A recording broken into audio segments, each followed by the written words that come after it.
Breaking the cycle. How to disengage from triangulation. Welcome back. I'm Adeline Atlas, 11 times published author, and this is the Family Roles series inside School of Soul. If you've made it to this video, then you've already seen how triangulation fractures trust, erodes identity, and hijacks connection. You've learned how narcissists use triangulation to divide and control, how siblings are cast as rivals, and how energy is drained through psychological manipulation. But awareness is only the first step.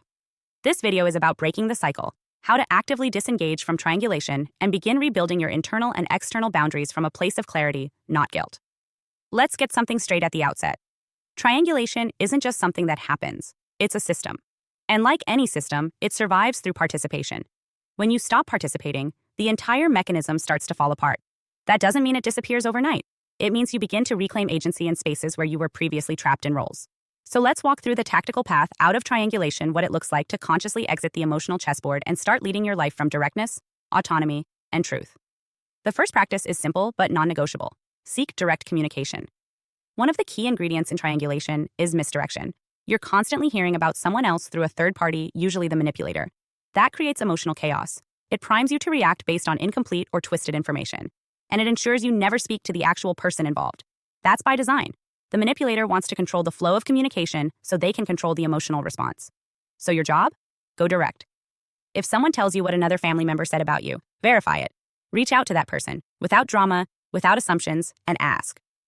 This one shift alone will dissolve a massive portion of the triangulation pattern. Because now, instead of reacting to someone else's interpretation, you're gathering your own data. You're refusing to be emotionally manipulated by secondhand commentary. The second step is to document patterns. One of the most disorienting parts of triangulation is how it thrives on confusion. Conversations get distorted, details get lost. Everyone starts questioning their memory.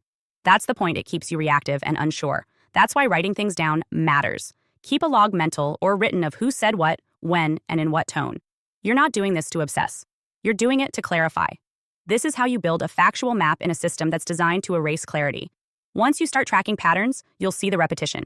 You'll notice how the same family members always bring certain types of news. You'll see who stirs conflict and who disappears when it erupts. You'll identify who never speaks directly but always has something to say. And when you can see the pattern, you stop being its victim. Now here's the next part. Refuse to participate in gossip. Triangulation doesn't work without audience participation. That means you have to start holding your line when people try to drag you into behind-the-back conversations. And this is where the boundaries get tested. Let's say your mother says, "I don't want to start anything, but I just thought you should know what your sister said about you."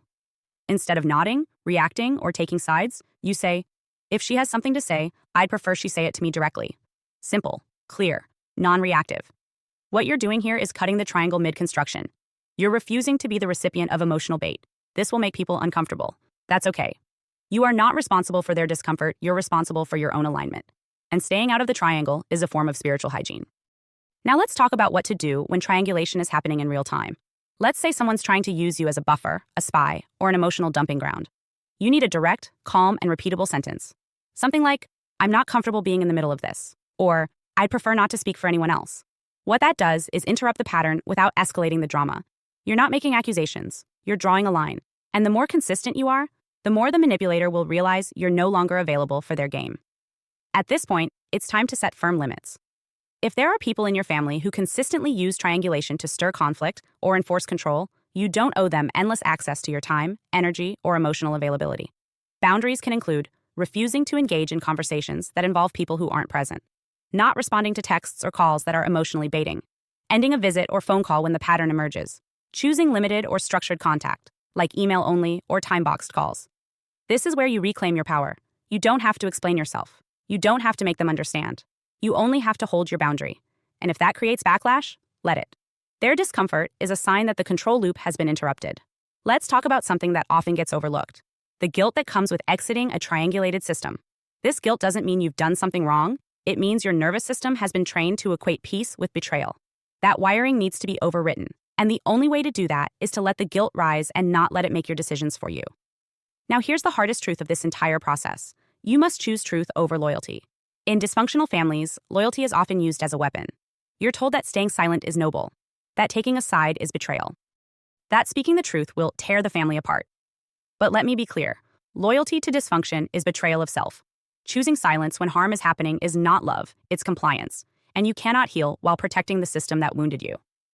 Breaking the cycle means choosing truth, even if it costs you access, even if it disrupts the illusion, even if it means walking alone for a while. Because what you're building is not just a better relationship with your family, it's a restored relationship with yourself. So here's a recap of the exit path. Go direct. Stop responding to third-hand information. Speak only to the source. Track patterns. Get clear on what's happening and how often.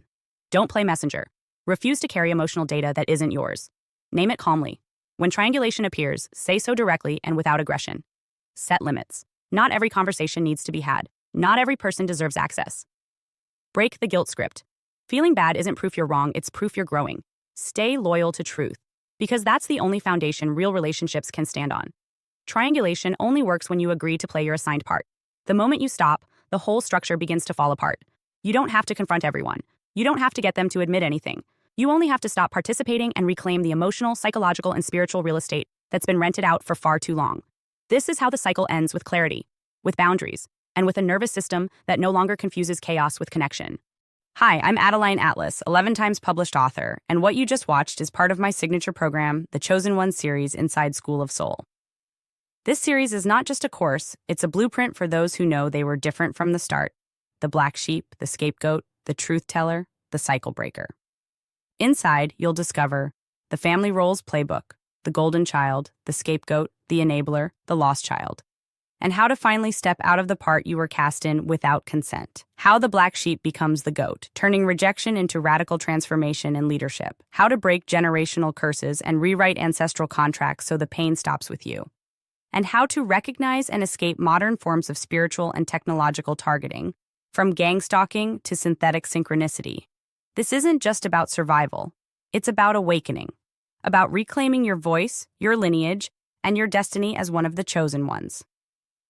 Click the link below to access the full series now, because the role ends the moment you decide it does, and the real script begins with you.